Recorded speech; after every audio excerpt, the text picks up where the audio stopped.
विद्यार्थी भाइ बहिनीहरू, आज हामी कम्पलसरी म्याथमेटिक्स क्लास 8 को कतिवटा च्याप्टरहरू छन्, कति कति मार्क्सहरू आउँछन् भन्ने विषयमा कुरा गर्न गइरहेका छौँ।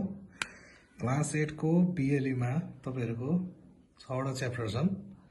च्याप्टर 1 मा सेट 3 मार्क्स आउँछ। च्याप्टर 2 मा स्ट्याटिस्टिक्स 3 मार्क्सकै आउँछ। च्याप्टर 3 मा अर्थमेटिक्स छ, त्यसमा 40 मार्क्सको आउँछ।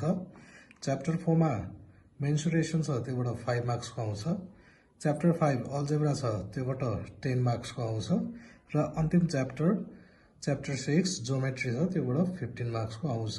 यो सबै गरेर हजुरहरुको फुल मार्क्स 50 हुन्छ र पास मार्क्स 20 हुन्छ। अब नेक्स्ट भिडियोबाट हामी च्याप्टर वाइज सिलेबस अनुसार पढ्दै जानेछौँ र पास्ट क्वेशनहरू, मोडल क्वेशनहरू पनि सल्भ गर्ने छौँ भन्दै एडु गफलाई लाइक, कमेन्ट, सब्स्क्राइब गरिदिनु होला हार्दिक अनुरोध गर्दछु। धन्यवाद।